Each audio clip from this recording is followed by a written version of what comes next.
Hey guys, welcome back to another short video of determinants.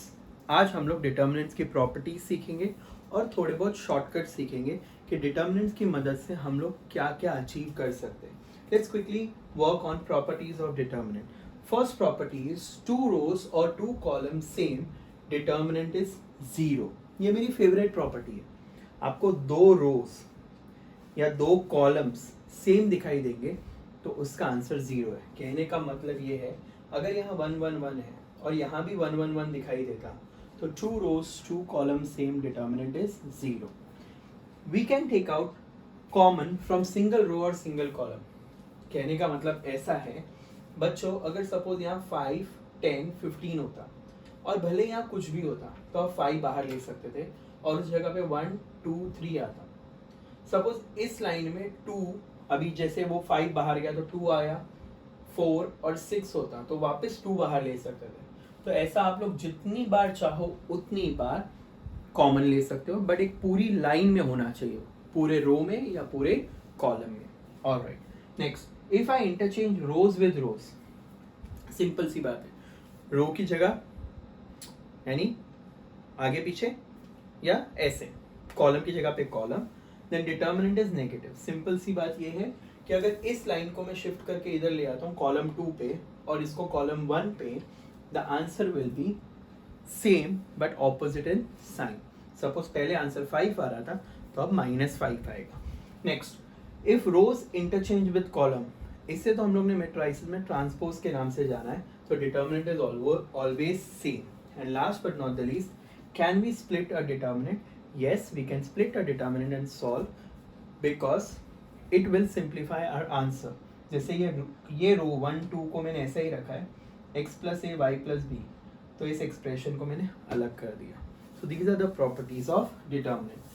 अब आप बोलोगे sir आप क्या एक्स्ट्रा सिखाने वाले हो, इसमें ध्यान दो। आपको कितनी बार ऐसे गंदे गंदे एक्सप्रेशंस आए होंगे। अब इस गंदे गंदे एक्सप्रेशंस के आंसर ऐसे रहते हैं ऑप्शंस में। आपको एक ही काम करना है बच्चों, खाली वेरिएबल को काउंट कीजिए। ए बी और सी 3 वेरिएबल्स हैं, यानी अननोन तो ढूंढना ही नहीं है, और वो कोई ना कोई ऐसे एक्सप्रेशन से मैच करेगा। ऑप्शन ए में ये एक्सप्रेशन है, ऑप्शन बी में कुछ और होगा, सी में कुछ और होगा, और ऐसे बहुत सारे स्टैंडर्ड रिजल्ट्स भी है। बट मेरे को वो सब काम नहीं करना है। ध्यान दो हम क्या करेंगे। 3 है ना, तो मैं सिंपली एक ही काम करूंगा।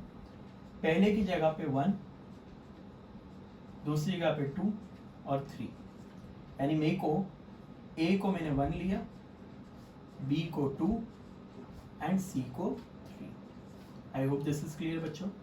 तो यहाँ 1 का स्क्वायर 1, 4 और 9। अब इसको सॉल्व कीजिए आप लोग नॉर्मल तरीके से। अगर नंबर्स बड़े बड़े हैं तो आप सब्ट्रैक्शन मेथड भी लेते हैं, वो भी बताता हूँ मैं आपको।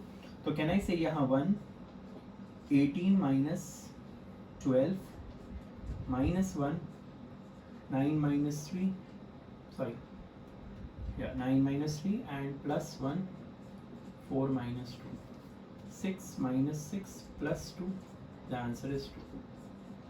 So इसका आंसर तो आ गया।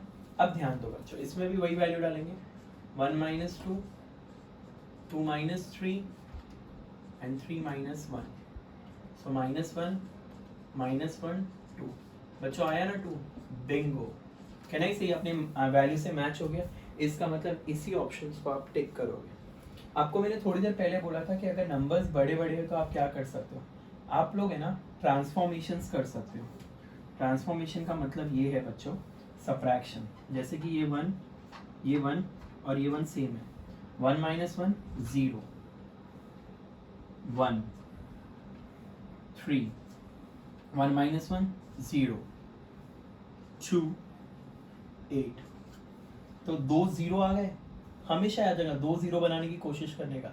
सब्ट्रैक्शन कितनी बार भी, अब ऐसे भी सब्ट्रैक्ट कर सकते हो, चाहे जैसे सब्ट्रैक्ट कर सकते हो। तो अब आपका ये 2 0 इतना सा ही सॉल्विंग में आंसर आ जाएगा। देखो 1 8 minus 6 2 आया ना। तो अगर कभी कभी बड़े बड़े नंबर्स होंगे तो डरने का नहीं, आप ये मेथड भी ले सकते हो। मैं एक्चुअली मेरे लैंग्वेज में बोलता हूँ short jump long jump, short jump long jump. अगर एक पूरी लाइन सेम होती है ना तो मैं हमेशा क्या करता हूँ, जैसे कि यहाँ 1 1 1 है, अच्छा कैन आई से शॉर्ट जंप लॉन्ग जंप, ऐसा भी कर सकते थे आप लोग, शॉर्ट जंप लॉन्ग जंप, यानी इसका मतलब इसको इसके साथ सब्ट्रैक्ट करके ये चेंज होगा, इसको इसके साथ सब्ट्रैक्ट करके चेंज होगा।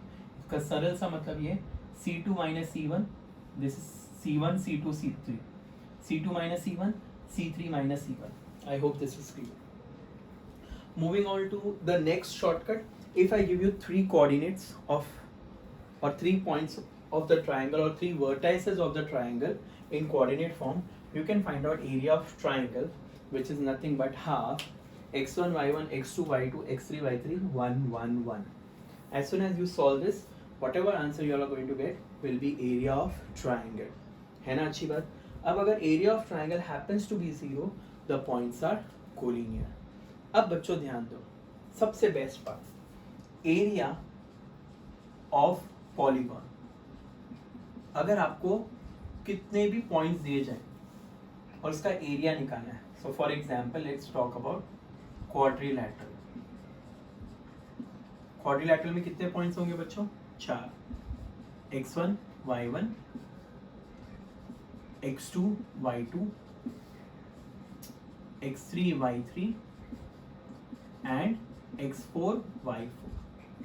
बच्चों अब ध्यान दो, आप लोग डेल्टा निकालिए, delta 1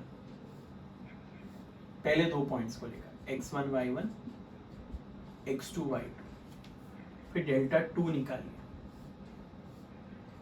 x2 y2 x3 y3, ये छोटे छोटे डिटर्मिनेंट्स हैं, है ना बच्चों।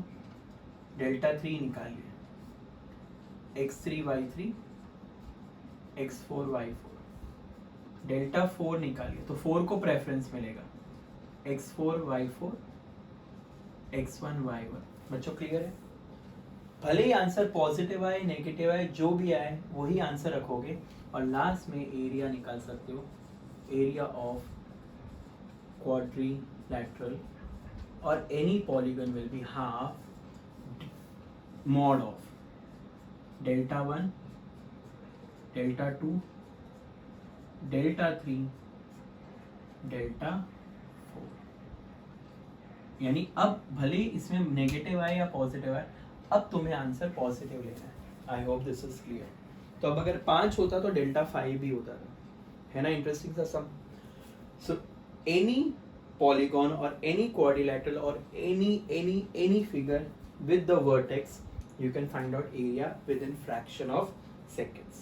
I hope this is clear guys. So एक लास्ट चीज और मैं बता देता हूँ, to find out equations के solution। बहुत आसान है बच्चों, हमेशा याद रखना क्रेमर्स रूल से बेटर है a1x b1y c1। बच्चों हमेशा याद रखना a2x b2y c2। तो आप x और y के वैल्यूज निकाल सकते हो directly with the help of determinant. ध्यान दो बच्चों, सबसे पहले डिनोमिनेटर रेडी कीजिए, cross a1 b2 minus b1 a2। बच्चों क्लियर है? टिंग टोंग। यहाँ भी same a1 b2 minus b1 a2। अब आपको खाली a की जगह पे c रिप्लेस करना है और b की जगह पे c, यानी a की जगह पे c आएगा तो यहाँ आएगा c1 b2 b1 c2, यहाँ आएगा a1 c2 c1 a2। आप देख लो, यहाँ बाहर के दोनों चेंज हुए, यहाँ अंदर के दोनों चेंज हुए। और हमेशा याद रखना variables on one side constant on other side, तभी ये एप्लीकेबल है, वरना ये एप्लीकेबल नहीं है। तो कोई भी इक्वेशन आने तो 2 इक्वेशन मिलने चाहिए साइमल्टेनियसली। अगर सॉल्व करना है तो with in fraction of seconds you can get the answers by solving with the help of determinant. ये कुछ नहीं, क्रेमर्स रूल ही है आपका। कैसे? ये क्रॉस डिनोमिनेटर में, यहाँ a is replaced by c, यहाँ b is replaced by c. That's it. I hope this video will help you all in solving MCQs. I will come up with few more shortcuts on determinants in my next video. Till then, take care. Bye bye.